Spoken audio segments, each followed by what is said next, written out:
అమరావతి. ఇప్పుడు ఎటు చూసినా ఎటు తిరిగినా వినబడుతున్న పేరు అమరావతి.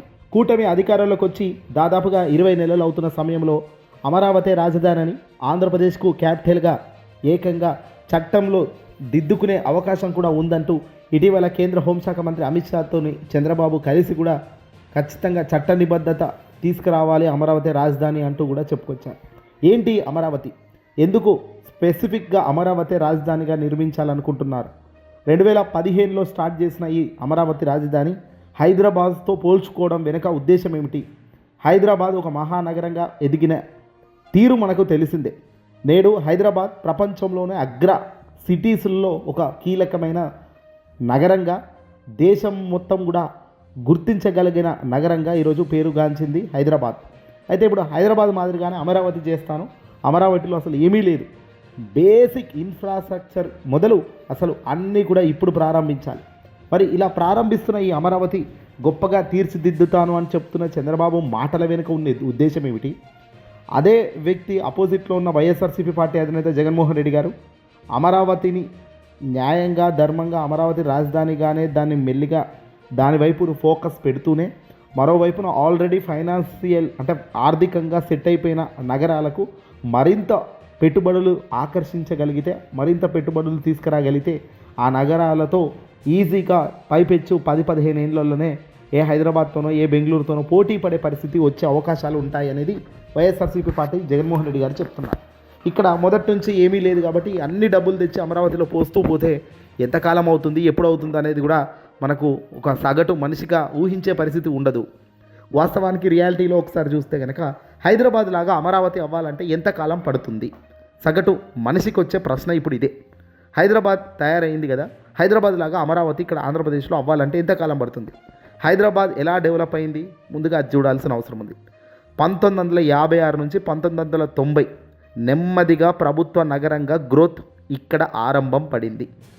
1995 నుంచి 2005 వరకు ఐటీ బూమ్స్, చిన్న చిన్న సాఫ్ట్వేర్లు, కంప్యూటర్లు, ఈ కార్యక్రమం ఇక్కడ మొదలైంది.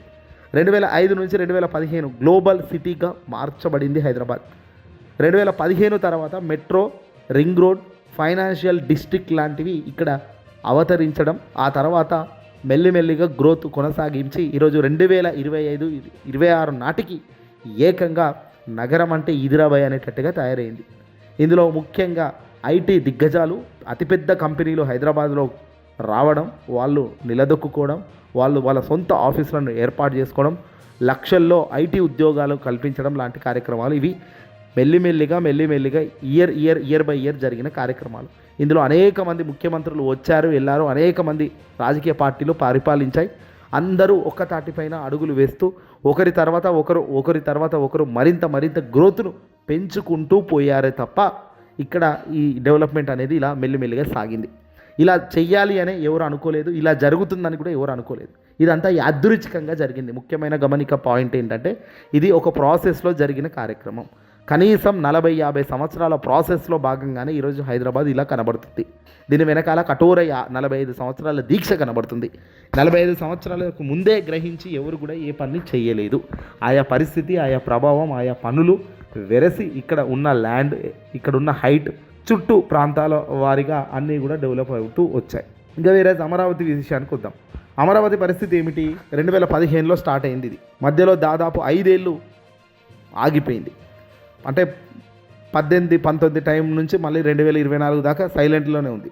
2015లోనే స్టార్ట్ అయింది చంద్రబాబు అధికారంలో ఉన్నప్పుడు. ఇక ఇప్పటికి ప్రస్తుతం 2026 సంవత్సరంలో ఉన్నాం మనం. పూర్తి నగర నిర్మాణం అక్కడ లేనే లేదు. పెద్ద ప్రైవేట్ ఇండస్ట్రీ హబ్బులు ఇంకా లేవు, మొదలు కాలేదు. ఐటీ ఎకో సిస్టమ్ అసలు అక్కడ ఇంకా ఇత్తనమే పడలేదు. ఇంటర్నేషనల్ కనెక్టివిటీ అనేది లేదు. ఇప్పుడు మేజర్గా సాధారణ వసతులు, డ్రైనేజీలు, పైప్ లైన్లు, రోడ్లు, భవనాలు, ఆఫీసులకు సంబంధించి ప్రభుత్వంకు సంబంధించిన ఆఫీసుల నిర్మాణం లాంటి కార్యక్రమాలు ప్రారంభం అయ్యాయి, అవి అవుతున్నాయి. ఇక్కడ రియలిస్టిక్గా టైం లైన్ అమరావతి హైదరాబాద్ లెవెల్లో చూస్తే basic capital city, government city, assembly ఉండాలి అమరావతిలో, సెక్రటరేట్ ఉండాలి అమరావతిలో, రోడ్స్ ఉండాలి, ఇల్లులు ఉండాలి. ఇవి రావడానికే దాదాపు 10-15 సంవత్సరాలు పట్టే పరిస్థితి. ఎకనామిక్ ఇంజన్ అంటే IT parks, MNC, multinational companies, universities, ఉద్యోగాలు ఇవి రావడానికి మరో 15-20 సంవత్సరాలు. మొత్తానికి ఒక గ్లోబల్ సిటీ అవతారం ఎత్తాలి అమరావతి అంటే మెట్రో నెట్వర్క్ రావాలి, గ్లోబల్ ఇన్వెస్ట్మెంట్స్ పెరగాలి, లైఫ్ స్టైల్ ఇన్ఫ్రాస్ట్రక్చర్ డెవలప్మెంట్స్ రావాలి. ఇవి రావడానికి ఒక 10-15 సంవత్సరాలు. మొత్తంగా కనీసంలో తక్కువ తెచ్చుకున్న 35 సంవత్సరాలు పైకే 50 సంవత్సరాల లోపు అంటే దాదాపుగా 35-40 సంవత్సరాలు సమయం పట్టే అతిపెద్ద ప్రణాళిక ఈ అమరావతిని రాజధాని అంటే ఒక హైదరాబాద్ నగరంలా మాగా తీర్చిదిద్దాలి ఈ రాష్ట్రంలో. అంటే ఇది ఒక పాలసీ, రాజకీయ స్థిరత్వం, అపారమైన డబ్బు, ఏ అడ్డంకులు లేకుండా జరిగితే మాత్రమే పైన చెప్పిన అన్నీ నీట్గా జరుగుతాయి. ఒక పాలసీ ప్రకారం ప్రభుత్వం రాజకీయ స్థిరత్వంతో అపారమైన డబ్బుతో ఏ అడ్డంకులు లేకుండా చేయగలిగితేనే ఇదంతా రాబోయే 35-40 సంవత్సరాల్లో సాధ్యమయ్యే ఒక ప్రాసెస్. ఇదంతా కూడా అమరావతి రాజధానిగా తీర్చిదిద్దుతుంది. కళ్ళు మూసుకొని కళ్ళు తెరిచితే 30-45 ఇయర్స్ తర్వాత అంటే 35-40 సంవత్సరాల తర్వాత హైదరాబాద్ మాదిరిగా పెద్ద పెద్ద ఇల్లులు, జన విధానము, జనాలు వచ్చి అక్కడ నివసించడము, ఐటీ సెక్టార్లు, గవర్నమెంట్ సెక్టార్లు, విపరీతమైన ఉద్యోగాలు కల్పన ఇవన్నీ వెరసి అవి కనబడుతుంది. ఇంకా ఖర్చుల విషయానికి వస్తే ఇక్కడ ప్రస్తుతం ఈ రోజుకి లెక్క ప్రకారమే 1,00,000 కోట్లు అంటున్నారు అమరావతి నిర్మాణానికి. మరో 10 ఏళ్ళ తర్వాత ఆలోచిస్తే ఏ 3 లక్షల కోట్లకు 4 లక్షల కోట్లకు పోతుంది. ఏ 25 ఏళ్ళ తర్వాత అంటే దాదాపు 5-6 లక్షల కోట్లు. అంటే ఇయర్స్ పెరుగుతున్న కొద్దీ ఆర్థికంగా ఖచ్చితంగా ఇన్ఫ్లేషన్ అనేది ఉంటుంది కాబట్టి ల్యాండ్ రేట్ పెరుగుతుంది, నిర్మాణ వ్యయాలు అంటే నిర్మాణానికి సంబంధించిన ఖర్చులు, కన్స్ట్రక్షన్ కాస్ట్ అమాంతం, లేబర్ కాస్ట్ పెరుగుతూనే ఉంటుంది. ఈ కన్స్ట్రక్షన్ కాస్ట్కి కానీ ఈ లేబర్ కాస్ట్కి కానీ ఎక్కడ ఎండ్ అనేది ఉండదు. అంటే ఇన్ఫ్లమేషన్ అనేది విపరీతమైన స్థాయికి పోవడం సర్వసాధారణం అవుతుంది. రాష్ట్రంలో అప్పులు తెస్తూనే ఉండాలి. అప్పులు ఎక్కడ తేవాలి? ప్రస్తుతం ఆంధ్రప్రదేశ్లో 2026 సంవత్సరం నాటికే చాలా డర్టీగా అప్పులు చేస్తున్నారనేది పేరు వచ్చేసింది. సెంట్రల్ CGR కార్గ్ రిపోర్ట్ ప్రకారమే అప్పుల స్థాయి చాలా పెరిగిపోతుంది ఆంధ్రప్రదేశ్ రాష్ట్రం అంటున్నారు. మరి అప్పుల స్థాయి ఆ స్థాయికి పోతున్నప్పుడు అమరావతి 1,00,000 కోట్ల నుంచి ఏ 10 లక్షల కోట్లకో ఎగబాకం పోతే అది ఎప్పటికైనా తీరేదా? మధ్యలో డిస్టర్బెన్సెస్ రావా? ప్రభుత్వ స్థిరత్వంగా ఉంటుందనే నమ్మకం ఉందా? ఒక పాలసీ ఉందా? రాజకీయ స్థిరత్వం ఉంటుందా? అపారమైన డబ్బే రాష్ట్రంలో లేనప్పుడు ఇది సాధ్యమేలా? అడ్డంకులు, కోర్టు కేసులు, రైతుల నుంచి ఎన్ని రకాలుగా వీలైతే అన్ని రకాల అడ్డంకులు రావా? ఇవన్నీ దాటుకుంటూ పోవడం, అది కూడా ఒక్క అమరావతి ఆంధ్రప్రదేశ్కి అమరావతి రాజధాని అంటూ అనుకుంటూ పోవడం కరెక్ట్ కాదు అనేది ఒకరంటే కరెక్టే అంటూ మరొకరు అంటున్నారు. వాళ్ళెవరో మీకు అందరికీ తెలుసు. ఇక్కడ ట్రూత్ ఏంటి, నిజమేంటి, నిజాయితీగా ఏంటి అంటే హైదరాబాద్ లాంటి నగరం ప్లాన్ చేసి తయారు చేయడం అనేది కష్టం. అలాంటి ఆలోచన చేయడమే తప్పు. ఏ హైదరాబాదో ఏ బెంగళూరు లాగానో మన అమరావతి కావాలి, మన రాష్ట్రానికి ఒక రాజధాని సేమ్ హైదరాబాద్ లాగా బెంగళూరు లాగా ఉండాలి అనుకోవడం తప్పు. ఎందుకంటే హైదరాబాద్ ఎదిగింది, హైదరాబాద్ ఎదగాలని ఎదగలేదు. హైదరాబాద్ 40 ఏళ్ళ తర్వాత ఇదిగో ఇలా మహానగరంగా ఉంటుందని ఎవరు కూడా ముందే లిఖితపూర్వకంగా కానీ ఆలోచించి కానీ ఐడియాస్తో అడుగులు వేయలేదు. కేవలం అక్కడ పెరిగింది ఎగ్జిస్టింగ్ సిటీ, పాపులేషన్ పెరగడం వల్ల, ఇండస్ట్రీలు రావడం వల్ల, IT timing, software culture, software companies విపరీతంగా అక్కడ ల్యాండ్ బాగుంది. ఇక్కడైతే సముద్రం తీరం లేదు, అలాగే వర్షాలు, ఎండలు, వానలు అన్నిటికీ తట్టుకునే భూమిగా పర్ఫెక్ట్ టెంపరేచర్స్ ప్రకారం పర్ఫెక్ట్గా ఉందని ఐటీ కంపెనీస్ అన్నీ కూడా రావడం జరిగింది. వేరేజ్ అమరావతి విషయంలో గ్రీన్ ఫీల్డే మొత్తం కూడా ఎడారి పొలాలే. ఆ పొలిటికల్ క్యాపిటల్గా మారుతుంది మాత్రమే. ఎకనామిక్ మ్యాగ్నెట్ ఇంకా అక్కడ లేనే లేదు, అసలు ప్రారంభం లేదు. రాష్ట్రానికి ఉద్దేశించి ఏదో రాష్ట్రంలో ఒక మాట అమరావతి అన్నాం కాబట్టి అమరావతిని చంద్రబాబు ప్రారంభించడం తప్ప అక్కడ చేసేది ఏమీ లేదు. దీని వెనకాల ఎంత పెద్ద అవినీతి చక్రం మూటగట్టుకుంటుందో ఏం సగటు మనిషి అంచనా కూడా వేసే పరిస్థితి ఉండదు. ప్రస్తుతం 50 ఎకరాలు భూమి సేకరణ చేసి 30,000 మంది రైతుల దగ్గర నుంచి 50,000 ఎకరాలు భూమి సేకరించారు. ఇప్పుడు మరో 50,000 ఎకరాలు కావాలంటున్నారు చంద్రబాబు నాయుడు గారు ప్రస్తుతం అధికారంలో ఉన్న కూటమి. అంటే ఆ 50 ఎకరాలు ఎటుపోయాయి? ఈ 50 ఎకరాలు అంటే గతంలో ఇచ్చిన 50 ఎకరాల భూమికి సంబంధించిన రైతులకి న్యాయం జరగలేదని న్యాయ పోరాటానికి రైతులు దిగుతున్న సమయంలో మరో 50,000 ఎకరాలు అదనంగా తీసుకొని ఏం చేస్తావు? ఇది ఎప్పుడు తీరుతుంది? ఇలా 50,000 లక్ష ఎకరాలు అంటే ఎన్ని లక్షల కోట్లు అయితే తెగుతుంది ఈ పంచాయతీ అంటే ఎవరు సమాధానం చెప్పలేదు.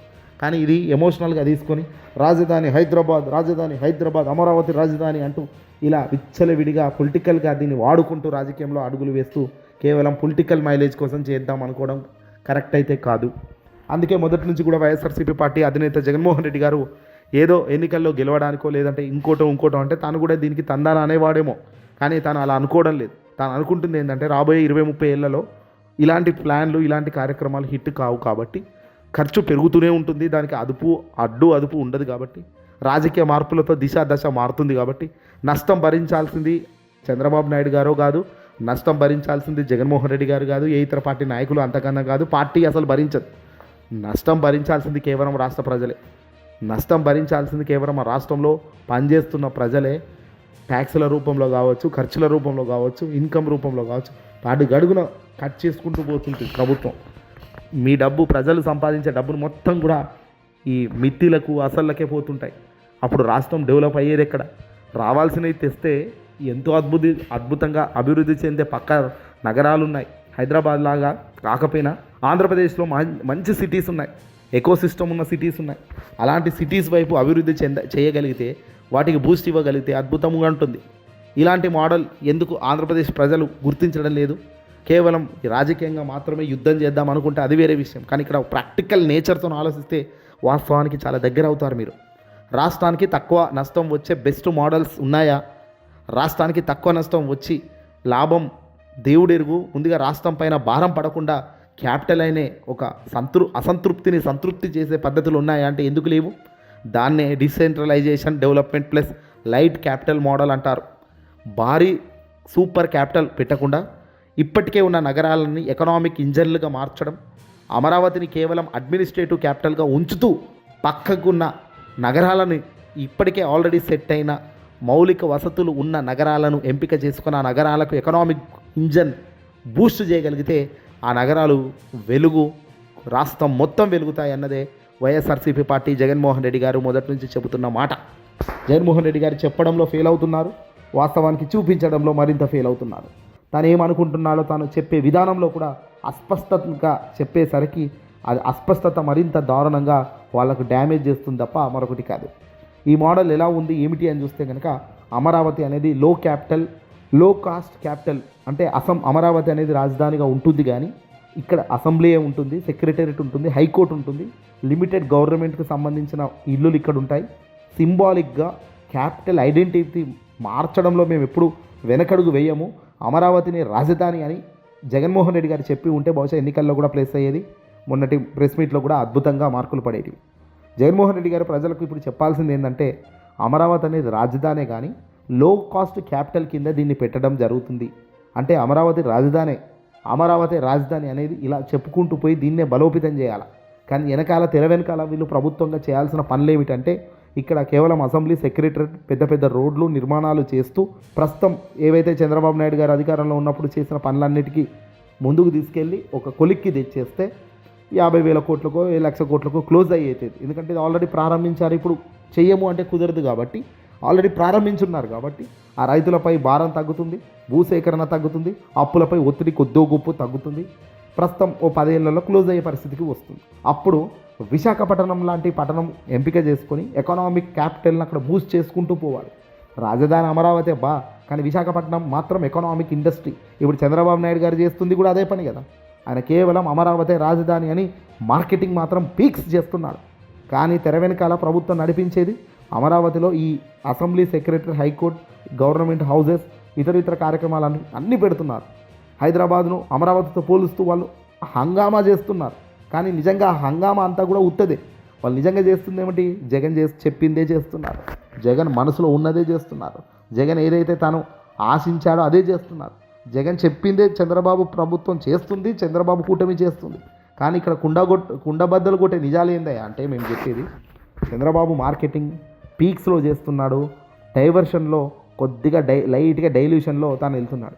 జగన్మోహన్ రెడ్డి గారు ఎక్కడ తాను తప్పులో పడతానని చెప్పి లేదు అమరావతి అసలు రాజధాని ఒప్పుకోవడం లేదు నేను అని అంటున్నాడు. తప్పు జగన్ మాటలో ఉంది, తప్పు జగన్మోహన్ రెడ్డి గారి ఆలోచన విధానంలోనే ఉంది. వాస్తవంగా విశాఖపట్నం అనేది ఎకనామిక్ క్యాపిటల్గానే చంద్రబాబు కూటమి దాన్నే పైకి లేపుతుంది. ఆల్రెడీ జగన్మోహన్ రెడ్డి గారు తెచ్చిన ఇండస్ట్రీస్ని, జగన్మోహన్ రెడ్డి గారు సైన్ చేసిన ప్రతిదాన్ని విశాఖపట్నాన్ని వీళ్ళు అలైన్ చేసుకుంటూ గ్రీన్ సిగ్నల్ ఇస్తూ వాటికి వీళ్ళు మేమే తెచ్చాము వాటిని అంటున్నారు. అందులో భాగంగానే ఇటీవల భోగారం ఎయిర్పోర్ట్ కూడా దానికి అర్థం ఏమిటి? చంద్రబాబు నాయుడు గారు భూసేకరణ చేశారా లేదా తెలియదు. కానీ ఆ తర్వాత జగన్మోహన్ రెడ్డి గారు వచ్చాకే దీనికి స్పీడ్గా వేగవంతంగా పనులు జరిగాయి. ఆ వేగవంతంగా జరిగిన పనులన్నీ కూడా చక్కదిద్దుకొని ఆ చక్కదిద్దుకున్న పనులన్నీ చంద్రబాబు గారు వచ్చి ఎంచక్క మళ్ళీ దాన్ని లాంచ్ చేసుకొని తన ఖాతాలో తాను వేసుకున్నారు.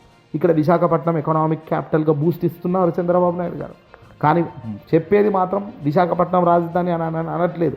ఎందుకంటే అది జగన్ నినాదం కదా. ఈయన నినాదం ఏంటి? అమరావతి రాజధాని, ఒకటే రాజధాని.